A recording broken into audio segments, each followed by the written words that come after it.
Dos de los magistrados del Consejo Nacional Electoral, el organismo que se encarga de investigar las campañas presidenciales y de averiguar si se volaron o no los topes permitidos por la ley, presentaron desde el 8 de mayo una ponencia de acusación a la campaña de Gustavo Petro en el 2022 por presuntamente haberse volado los topes de financiación.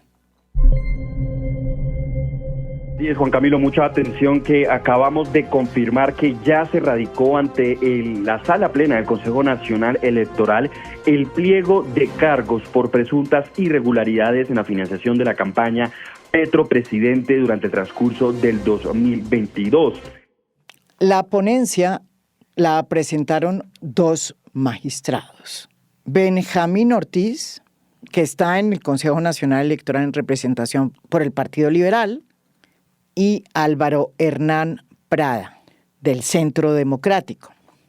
De entrada, pues la cosa se pone complicada, porque terminó liderando la ponencia en contra de Gustavo Petro en el Consejo Nacional Electoral un excongresista como Álvaro Hernán Prada, un excongresista profundamente antipetrista, pero que además tiene sobre sus hombros una investigación abierta en la Corte Suprema de Justicia por el mismo proceso que hoy tiene a puertas de un juicio al expresidente Álvaro Uribe Vélez. El otro ponente no se queda atrás, Benjamín Ortiz. Es un hombre muy cercano a uno de los grandes enemigos de Gustavo Petro durante la pasada campaña, el entonces registrador Alexander Vega, un registrador quien llegó a ese cargo apoyado por todos los clanes políticos, sobre todo por los Char.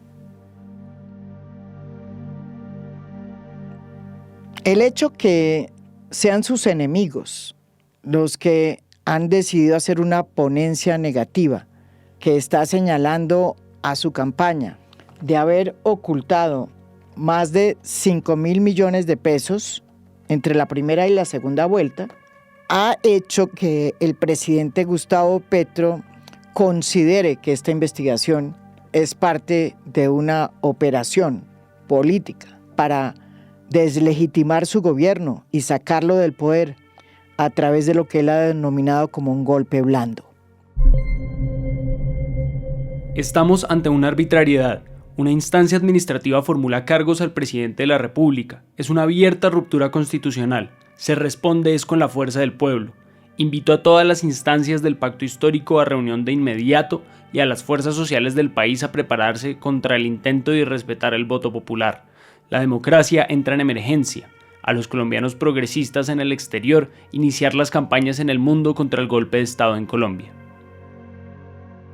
El presidente tiene razón cuando dice que hay un ensañamiento contra lo que él representa por parte de varios de los magistrados del Consejo Nacional Electoral.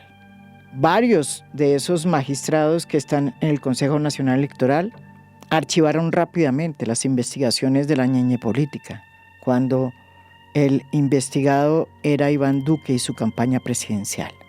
Otro tanto sucedió con la volada de los topes en la segunda campaña de gobierno de Juan Manuel Santos. No obstante, también hay evidencias de que la campaña de Gustavo Petro no reportó de manera transparente los gastos de su campaña entre la primera y segunda vuelta. Difícil en estos momentos de polarización establecer cuál es la verdad, sobre todo cuando estamos en manos del Consejo Nacional Electoral, un órgano completamente político, más que técnico. Prueba de ello es que en su ponencia cometieron el exabrupto de pedir que se investigara al presidente Gustavo Petro, una facultad que no tiene el Consejo Nacional Electoral, porque quien juzga al presidente Gustavo Petro tiene que ser su juez natural, que es la Comisión de Acusaciones de la Cámara. Si el Consejo Nacional Electoral encontró, como parece, evidencias de que las cuentas no cuadran, en la campaña de Gustavo Petro, lo que tiene es que hacer la investigación dentro del marco de la ley. Es decir, investigar al gerente de la campaña, Ricardo Roa. Y si encuentra evidencias de que el presidente sabía de lo que estaba sucediendo en la campaña, esas evidencias las tienen que enviar a la Comisión de Acusaciones de la Cámara. Según la ponencia, la campaña del hoy presidente Gustavo Petro habría ocultado en sus cuentas más de 5.355 millones de pesos entre la primera y la segunda vuelta. Y donde hay más gastos no reportados es en el rubro del transporte aéreo, en donde, según esta ponencia, se habrían hecho pagos por más de 2.213 millones de pesos. El rubro de transporte aéreo tiene que ver con la utilización de un avión en la campaña para transportar al presidente y a su comitiva, y que se hizo realidad desde enero del 2022. La historia de lo que sucedió con este avión es el epicentro de uno de los nudos gordianos que aún no ha explicado el gerente de la campaña de Gustavo Petro, Ricardo Roa, actual presidente de Ecopetrol. La empresa dueña de ese avión, de placas HK 5328, era Sadi SAS, y el dueño de la empresa era Carlos Restrepo, un piloto que apareció en esta película a finales del 2021, cuando se apuntalaban los preparativos para iniciar la campaña de Gustavo Petro, que lo llevaría a la presidencia. Lo que se ha descubierto de ese avión es que no solo su dueño, Carlos Restrepo, es el mismo sujeto que se entregó el año pasado a la justicia de Estados Unidos y aceptó cargos por narcotráfico, en otro proceso muy distinto al que estamos hablando hoy, que tiene que ver con los topes de la campaña, sino que hay evidencias de que la empresa Sadi SAS, que era propietaria de este avión, trabajaba conjuntamente con Daily Cop, una empresa que creó una aplicación móvil en el 2020 para comercializar lo que sería la primera criptomoneda con sello colombiano. Aquí las cosas se complican aún más porque Daily Cop es una empresa que en este momento está siendo acusada de captación masiva e ilegal de dineros. Y varios de sus antiguos empleados han sido capturados. Según la información obtenida por el CNE, hay incluso una fuente que trabajó en Daily Cop y que está en este momento bajo órdenes de la justicia colombiana, que sostiene que Daily Cop entregó una donación a la campaña al propio Ricardo Roa en febrero del 2022 de 1.000 a 2.000 millones de pesos, cifra que no se reportó en la campaña. Fue tan evidente que este avión estuvo en la campaña que cuando Armando Benedetti, quien había sido jefe de campaña de Gustavo Petro, fue nombrado embajador de Colombia en Venezuela, decidió también contratar varias veces a este avión para que lo transportara hacia Caracas. Pero además se llegó a establecer que en el fondo el avión donde fue transportado en la campaña el presidente Gustavo Petro y su comitiva, pues no era de Sadi, sino de Daily Cop. Son muchos los periodistas investigativos que han ayudado a desenredar esta maraña. Y aquí voy a dar varios nombres que han aportado con sus investigaciones. Marta Soto, como jefa de la Unidad de Investigación del Tiempo, fue una de las primeras que habló del misterio de este avión y de que las cuentas no cuadraban. Lo mismo ha hecho Silvia Charri, desde Cambio, en varios reportajes que hablan de cómo las cuentas que había suministrado el gerente de la campaña de Gustavo Petro al Consejo Nacional Electoral no cuadraban.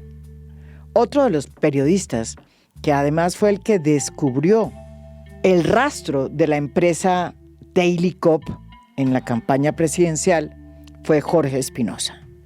Ustedes lo han escuchado en Caracol Radio y lo leen en sus columnas de Cambio. Jorge está con nosotros aquí en A Fondo.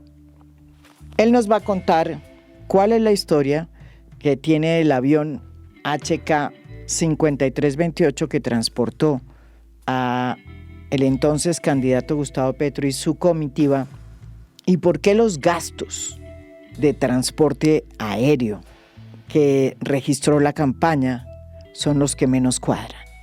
Lo primero es que el gerente de la entonces campaña del presidente Petro, el doctor Ricardo Roa, hoy presidente de Ecopetrol, firma el 30 de marzo del año 2022 un contrato con esta empresa SADI SAS para el fletamento de aeronaves. Lo que se garantizaba en el contrato es que durante los meses que faltaban para que terminara la campaña, es decir, hasta el 29 de mayo también del 2022, SADI SAS tenía que garantizar el transporte aéreo de la campaña y, por supuesto, del presidente Petro. Esa primera firma de ese contrato incluye una serie de obligaciones, por ejemplo, 120 horas que tenían que garantizar los señores de SADI. Así es como empieza todo esto, y la primera vez que tenemos alguna noticia de SADI pasada la campaña electoral es porque la gran periodista del tiempo, Marta Soto, publica una investigación preguntando por unas facturas que no parecen cuadrar en la contabilidad de la campaña y unas preguntas que está haciendo el Consejo Nacional Electoral con esa empresa en la mitad, SADI. Y para terminar de enredar todo este asunto, esta empresa, la Sociedad Aérea de Ibagué, tuvo un gerente y un accionista que se llama Carlos Restrepo. Termina por un episodio que directamente no tiene nada que ver con esto, involucrado en un negocio de narcotráfico y respondiendo en los Estados Unidos por este delito. Se ha dicho que Carlos Restrepo fue traído o que fue llevado a la campaña por Armando Benedetti, pero eso no es cierto.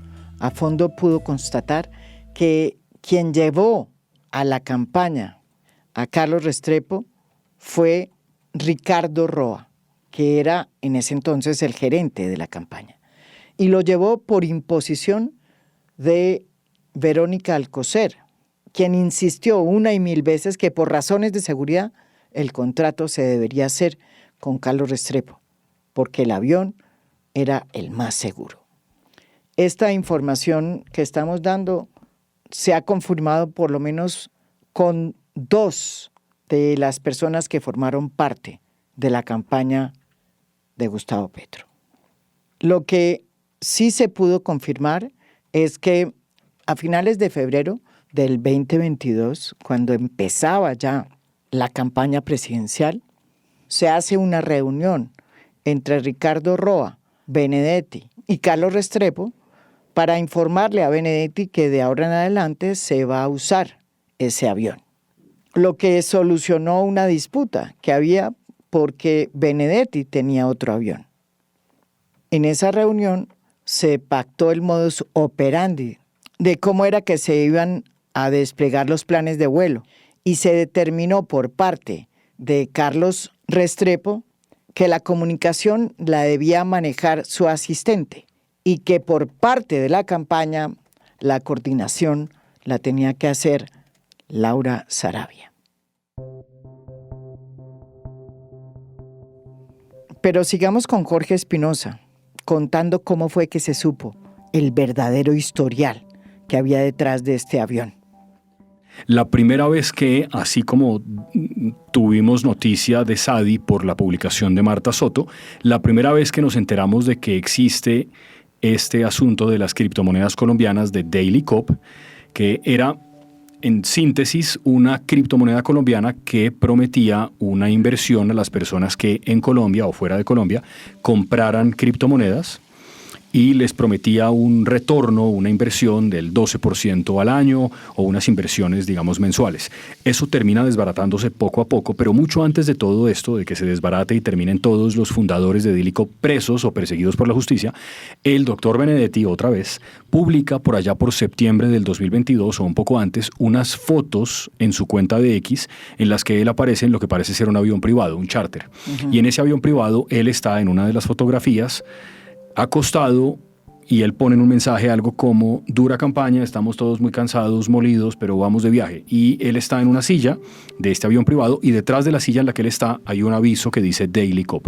Algún internauta inquieto ve el aviso y pregunta en redes, esto hace muchos meses, por qué estaba el presidente Petro, en ese momento candidato Petro, en un avión con un símbolo, un logo de Dailycop.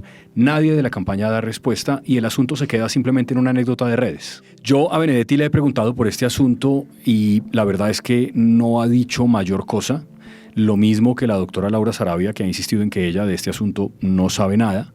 El doctor Ricardo Roa de Ecopetrol también ha negado saberlo. Esos tres, pues a ver, es medio absurdo. No? Estoy de acuerdo en que por lo menos tenían que saber, si no a quién pertenecía el avión, por lo menos reconocer que, Andrea Maya es la persona, reconocer que ellos viajaron pues en ese avión múltiples ocasiones, porque esa es una primera foto, pero hay otras. La campaña de Gustavo Petro ha argumentado en sus descargos ante el Consejo Nacional Electoral que ellos sí registraron los gastos de ese avión. ¿Cómo lo prueban? Varias facturas que estarían en manos del Consejo Nacional Electoral. Sin embargo, la duda que hay es si el monto de esas facturas son los verdaderos o si se maquillaron para evitar que la campaña se volara a los topes. ¿Quién reveló la relación que había entre este avión y la proscrita empresa Dailycop, quien hoy está acusada de captación ilegal de dinero? Fue precisamente nuestro invitado de hoy, el periodista Jorge Espinosa. Él tuvo acceso a un empleado que trabajó en esa empresa. Ese ex empleado de Dailycop es Omar Hernández.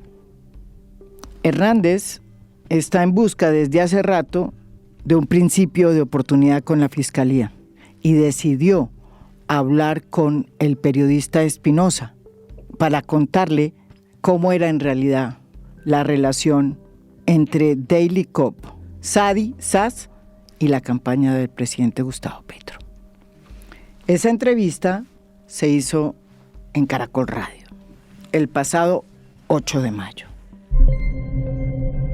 Se expresó que yo escuché de la boca de los asistentes una negociación por alrededor de los 2.000 millones de pesos.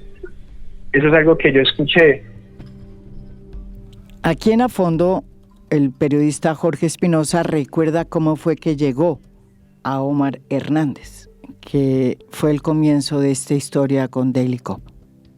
Un abogado que yo conocí por el caso San Clemente, él defendía al mayordomo del embajador San Clemente que tiene en su finca el laboratorio de cocaína. Sí.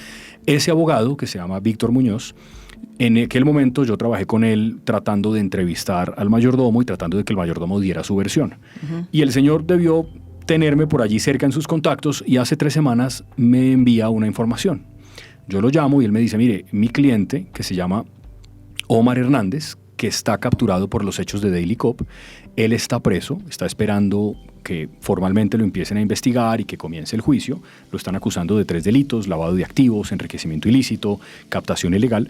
El señor está desde hace muchos meses tratando de buscar con la Fiscalía un principio de oportunidad. Una de las cosas que él ha dicho que quiere contar, no es lo único, una de las cosas es que él presenció en los primeros meses de febrero del 2022 una reunión entre Ricardo Roa, que ya era gerente de la campaña. Ricardo Roa fue gerente de la campaña en los últimos días de enero, que es cuando a él lo vinculan a la campaña formalmente. Y en febrero él se reunió con Sebastián Betancourt, que era uno de los dueños de Dailycop, prófugo de la justicia. Mientras tú y yo hablamos, está prófugo de la justicia el señor Sebastián Betancourt, y se reunió con el señor Roa en una panadería en Bogotá. Y hablaron de una ayuda en especie para la campaña. Y la ayuda en especie tiene que ver con aquel avión famoso de los logos. Obviamente a mí eso me pareció explosivo. Yo traté de hablar con el señor Hernández, lo hice primero off the record, conversé con él y después lo entrevistamos. Y él sostiene que la reunión se dio, incluso da detalles, dice que la reunión fue en la Castellana de la 104 con 19. Como dato curioso, el doctor Roa en aquel momento tenía un apartamento que sigue siendo de su propiedad antes de trasladarse al lujoso apartamento 901. Ese apartamento era muy cerca a esa panadería La Castellana, a 2 o 3 cuadras. Es simplemente un asunto circunstancial, pero digamos que es una coincidencia más. Y que en esa reunión, además de Sebastián Betancourt, el doctor Roa, un asistente del doctor Roa, el señor Hernández, que te puedo contar luego qué hacía ahí, porque él estaba en la reunión. También había 5 escoltas que cuidaban a los señores de Daily Cop. Uno de los escoltas es el que recuerda el restaurante, porque el señor Hernández era de Cali y en Bogotá no se ubicaba bien. Y es el escolta el que dice, sí, eso fue en una panadería de la 104 que se llama no sé cómo. Ese escolta, que no tiene nada que ver con el proceso penal, también, ellos están esperando eso, va a dar su testimonio si la fiscalía lo requiere, simplemente contando que él presenció la reunión. Así es como todo esto comienza y luego llega la entrevista al señor Hernández en el que él da otros detalles y da una cifra, 2.000 millones de pesos, que es lo que se pudo prestar en especie, digamos, para la campaña. Pero no dice a quién. No, pues digamos, dice que el señor Roa, el señor Betancourt le dice en algún momento de la reunión que de pronto pueden encontrar con el gobierno puntos de acuerdo porque ambos tienen algo que ganar. Los señores de Daily Cop, una formalización desde el punto de vista, digamos, reglamentario de las criptomonedas, que en Colombia todavía transitan por un camino un poco oscuro. No es que sean ilegales, pero falta que las reglamenten. Y el señor Roa, a su vez, pues dice que tal vez se puede dar una ayuda en especie y esa ayuda en especie se pacta para el uso del avión y de horas de vuelo. Y ahí es donde él dice que son más de 2.000. Sí, eso es correcto. Él dice que él cree que fueron alrededor de 2.000 millones de pesos. Ahora, claro, María Jimena, usted lo sabe muy bien, lleva en este oficio mucho tiempo. Toda la gente que a uno lo busca para contarle historias tiene un interés. Es evidente que todo eso que le está diciendo hay que contrastarlo. Pero sería muy bueno, que sea esta otra ocasión para decirlo, que el doctor Roa, pues yo creo que tiene que salir a dar una explicación de este asunto, ¿no? Según la ponencia que está redactada por los 2 magistrados del Consejo Nacional Electoral, Álvaro Prada y Benjamín Ortiz, para la primera vuelta se habrían omitido horas de vuelo y pagos de horas de vuelo por cerca de 1.200 millones de pesos. Y para la segunda vuelta, por algo más de 700 millones de pesos. Lo que consolidaría una cifra de cerca de 2.000 y algo millones de pesos que se habrían omitido en la campaña de Gustavo Petro y que coincide con el testimonio que dio Omar Hernández también ante el Consejo Nacional Electoral. Según el periodista Espinosa, resulta sorprendente que con todas estas evidencias no haya un testimonio ni de Armando Benedetti, que fue en ese momento el jefe de campaña de Gustavo Petro, ni de Ricardo Roa. Benedetti no fue, e incluso María Jimena, no sé si lo recuerda, pero yo creo que en las 312 páginas del auto del Consejo Nacional Electoral de Benjamín Ortiz y de Álvaro Hernán Prada no hay una entrevista a Roa. Roa está mencionado en múltiples ocasiones, pero a Roa me parece que no lo entrevista el Consejo Nacional Electoral. A Laura sí. A Laura sí. A Laura sí entrevistan a la señora Andrea Maya, a la que haces referencia, y después del primer reporte que hizo Caracol Radio, al que hacías mención ahora, de esos presuntos pagos en especie que pudo hacer Sadi y Daily Cop a través de la campaña, también entrevistan a Omar Hernández. Es evidente que el hecho de que quienes hayan abierto la investigación sean unos enemigos declarados del presidente Gustavo Petro y que uno de ellos además esté en curso en una investigación muy avanzada en la Corte Suprema de Justicia, levanta toda suerte de suspicacias y le permite de alguna manera al presidente Gustavo Petro decir que hay quienes están buscando sacarlo del poder a través de un golpe blando. Sin embargo, también es cierto que esa campaña se manejó con las patas y que primó el desorden en las cuentas y que posiblemente se hicieron maquillajes para tratar de no volarse los topes. como sucedió con el caso de las facturas, cuando se cambiaron las facturas de la DIAN, que registraban el número de horas de vuelo que había tenido ese avión al servicio de la campaña. Facturas, hay información que entregó la DIAN, y dicen una cosa que me parece muy importante, María Jimena, es que alguien puede, defendiendo al presidente, decir: pudieron cambiar de facturas, facturar primero por 4.300 millones de pesos y luego anular esa factura porque no se prestaron todas esas horas de vuelo. En la ponencia dice en un momento que desde el punto de vista contable, todo lo que usted factura es porque sí se prestó como servicio. Luego, ese no es un argumento que se sostenga. Algo pasó entre el 28 de mayo, cuando emiten una primera factura por 4.200 millones, y el 30 de mayo, cuando sacan una factura final por 2.700. Ahí hay un pedazo de plata que no nos han explicado dónde cambiaron. Está. Anularon las facturas. Y no solamente eso, eliminaron horas de vuelo, que también está en una minuta, y un elemento más. La Aeronáutica Civil está en mora de entregar una información que honestamente no sé por qué no ha entregado. A propósito, sería bueno enviar un derechito de petición preguntando por esto, pero lo que sí entregó es que SADI-SAS pidió unos permisos para unas horas de vuelo que no coinciden con las que SADI reportó. En la aeronáutica tienen una información y SADI entregó otra distinta. Ahí también hay una diferencia fáctica. No es un problema de interpretación como los testigos electorales, es que aquí es que es totalmente es un evidente. problema contable, exacto. Y ese coincide con Omar Hernández, el testigo, en que se pudo dar a la campaña una ayuda en especie. Yo quería aprovechar, María Jimena, también con esta amplia audiencia que la sigue usted en el podcast, para aclarar una cosa que me parece muy importante.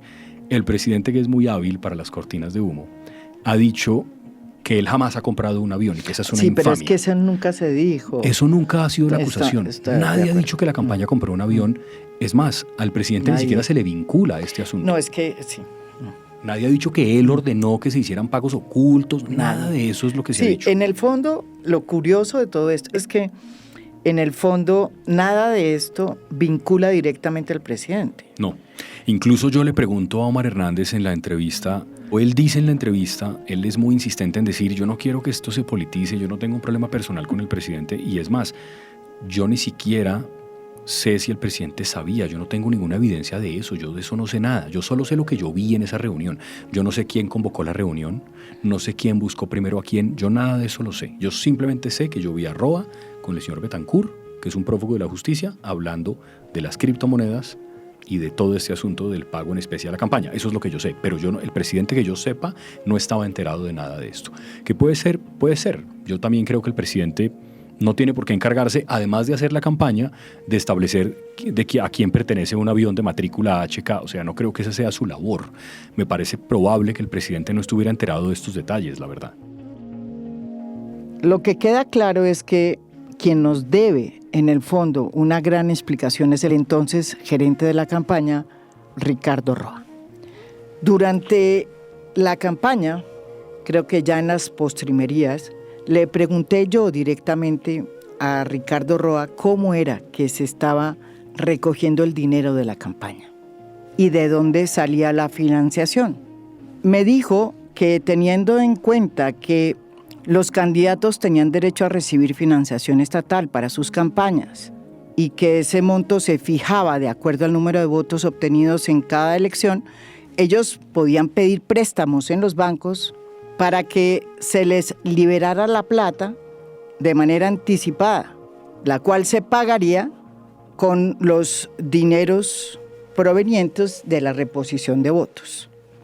Me aclaró que por cuenta de eso habían obtenido 2 préstamos por lados distintos. Uno era con las cooperativas, que aportaron al parecer 7.000 millones a la campaña, y por el otro con 2 bancos, el de Bogotá, de Luis Carlos Sarmiento, quien le aprobó a la campaña un préstamo por 7.000 millones para la primera vuelta. El otro fue el Banco Sudameris, de los Gilinski, que le prestó cerca de 21.000 millones de pesos a la campaña.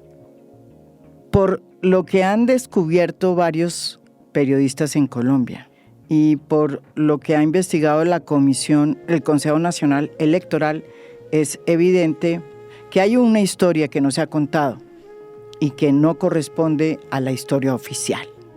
Yo creo que hay otra pregunta importante en todo esto que no me parece que para el presidente sea un asunto menor, porque creo que sí lo compromete a él, digamos, en términos, si se quieren, no porque lo puedan judicializar por esto, que yo no creo, sino simplemente porque hay cosas que también tienen que ver como con una cierta... Ética pública. Exacto, ser consecuente con las cosas que uno dice cuando es gobernante. Si es cierto, como el señor Hernández puede o dice que puede comprobar, que ese avión, que por cierto fue el mismo que llevó a Maret Vilmes hasta Venezuela a visitar a Armando Benedetti y volvió, el mismo avión. Si es cierto que ese avión se compró con plata del fraude de Daily Cop, plata que se captó ilegalmente, que pudo tener recursos de mafiosos, porque el otro lío de Daily Cop es la razón por la que los dos grandes cerebros detrás de la criptomoneda están prófugos, es porque había plata del cartel del Norte del Valle.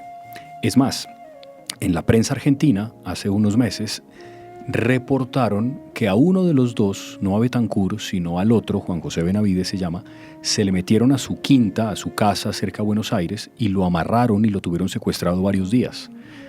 Esas personas que lo secuestraron eran, al parecer, sicarios o personas que estaban haciendo una vuelta a un mafioso de Cali que quería que le devolvieran su plata, la plata que le invirtió en las criptomonedas.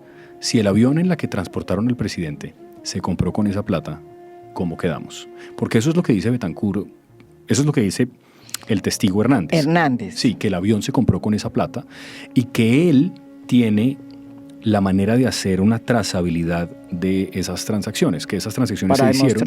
Para demostrar eso, que esas transacciones se hicieron en la billetera personal. Yo nunca he comprado criptomonedas, pero los oyentes que lo han hecho seguramente entenderán. Hay unas wallets, unas billeteras personales de cada persona. El señor Espinosa tiene una billetera con el número 253014. Ese es mi número personal, como el token que a uno le dan en un banco.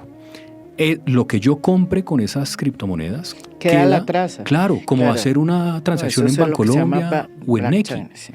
Lo mismo, él dice que él, el señor Hernández, que era el ingeniero que hacía eso, tiene esos registros y que puede demostrar el pago del avión, cuánto se pagó y a quién.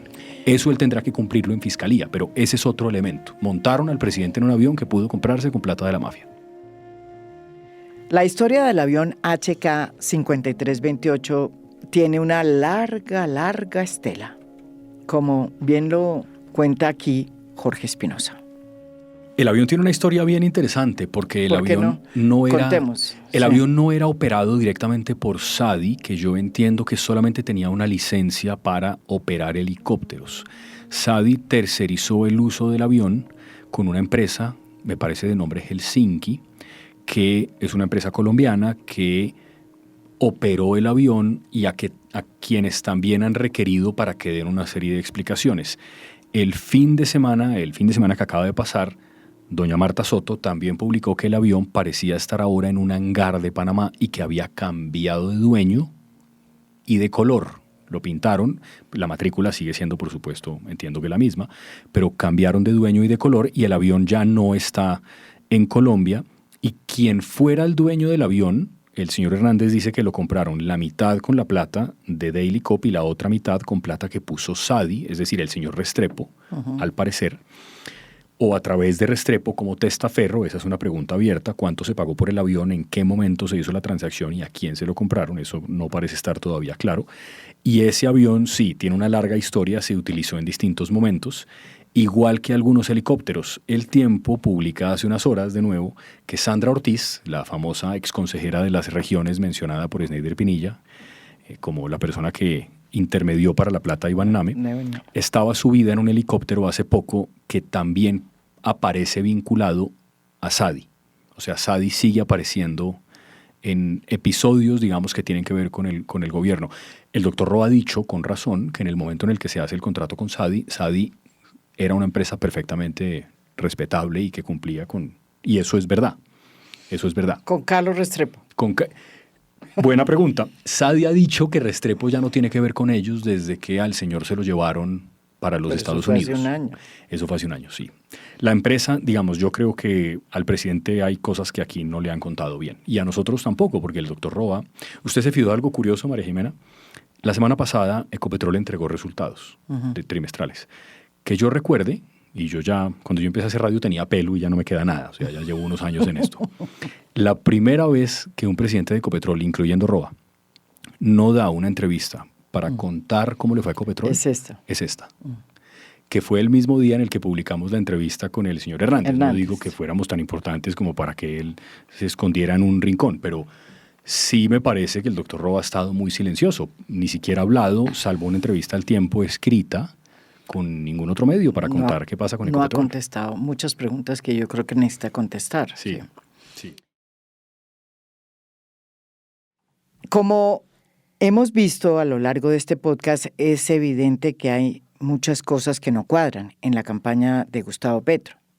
Sin embargo, también es cierto que por parte del Consejo Nacional Electoral, pues el rasero con que se está auscultando esta campaña, pues no es el mismo rasero que se utilizó para auscultar las otras campañas, como la campaña del presidente Iván Duque, a la que se le abrió y se le cerró rápido una investigación por ese escándalo de financiación de su campaña que se conoció como la ñeñe política, donde se hablaba de más de 1.000 millones de pesos que se habrían utilizado y que no habrían quedado registrados en su campaña y que habían sido recogidos por una mafia complicada en la que estaban vinculados organizaciones mafiosas de la costa. Además de que no se está utilizando el mismo rasero, los dos magistrados que fueron los ponentes de esta primera conclusión que busca acusar a la campaña de Gustavo Petro por haberse volado los topes, han hecho público su antipetrismo, sobre todo Álvaro Hernán Prada, del Centro Democrático, quien ha tenido unos trinos desafortunados como estos. Las FARC han manifestado, al igual que sus amigos Cepeda, Petro y Gustavo Bolívar, que su principal objetivo es meter preso a Uribe. Santos se presta como el traidor que es. #Yo defiendo a Uribe. Todo esto llena de opacidades esta ponencia inicial, que recae no solo en el gerente de la campaña, sino que también vincula al candidato. Jorge, es evidente que contra Petro se está usando un rasero muy distinto para investigar las campañas presidenciales. ¿Por qué? Y es que por eso decíamos hace un rato, María Jimena, que el presidente tiene razón cuando señala que su campaña probablemente no ha sido medida con el mismo rasero que otras campañas. Sí. Y en ese sentido yo creo que el presidente, digamos, tiene un punto, porque evidentemente el doctor Prada pues es un uribista frontal, es parte del Centro Democrático, pero como digo, yo creo que hacer el ejercicio de por lo menos revisar la ponencia sí sirve para entender que hay urgente. algunas cosas que son, pues por lo menos que dan unos indicios muy serios de que sí se volaron los topes. El presidente dice que es que las fechas se confunden y que realmente no hacen parte.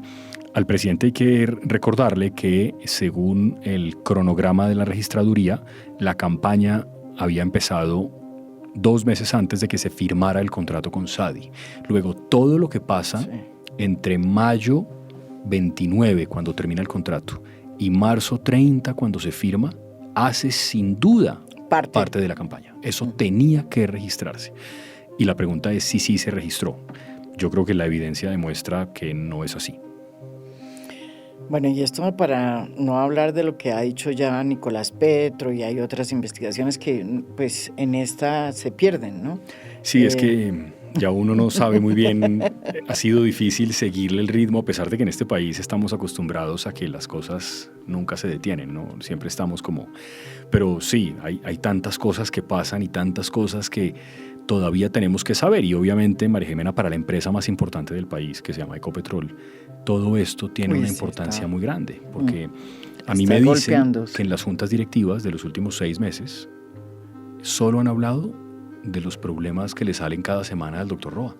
Recuerde que la semana pasada La Silla Vacía también publicó un artículo mostrando cómo la contabilidad de la campaña terminó manejada por un familiar de la pareja de Roa.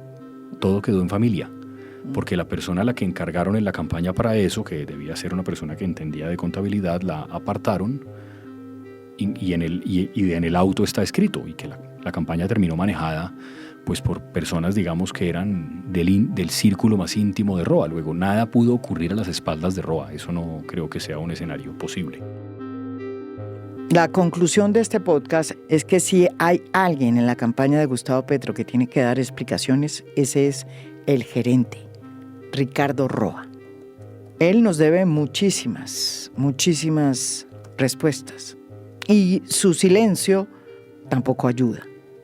Tampoco ayudan las declaraciones de Laura Saravia, la todopoderosa directora del DAPRE, que fue al Consejo Nacional Electoral a decir que no sabía nada del avión y que prácticamente no conocía a Carlos Restrepo. Hay evidencias de que precisamente ella era la que coordinaba el plan de vuelo del avión como representante de la campaña de Gustavo Petro, delegada por Benedetti, que era el jefe de campaña, con la persona que Carlos Restrepo había designado por parte suya, que era Andrea Amaya. Laura Saravia estuvo en un chat que incluía a Carlos Restrepo y a Andrea Amaya, que tenía como propósito coordinar el plan de vuelo de ese avión.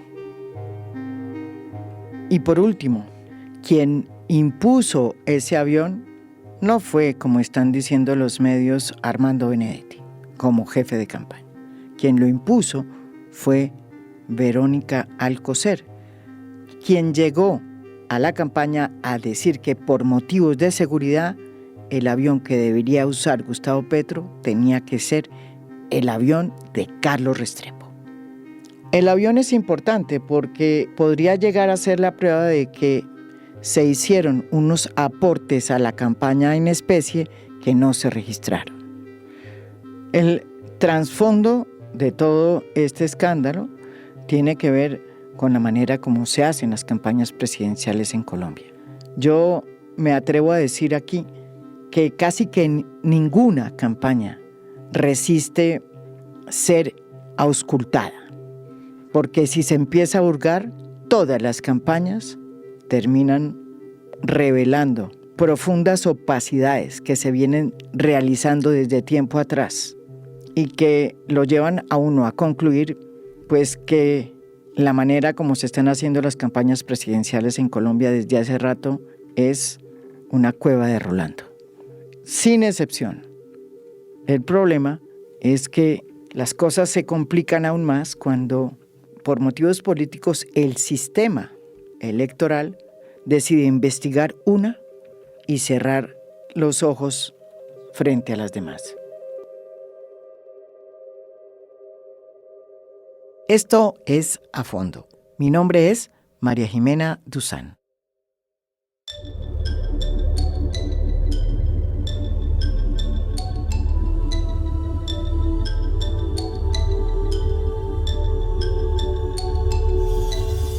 A Fondo es un podcast producido por Mafialand. Editora de contenido, Ana María Girón. Gestora de audiencias, Beatriz Acevedo. Postproducción de audio, Daniel Chávez Mora. Música original del maestro Óscar Acevedo. Nos pueden escuchar también en mi canal de YouTube. Gracias por escuchar. Soy María Jimena Duzán.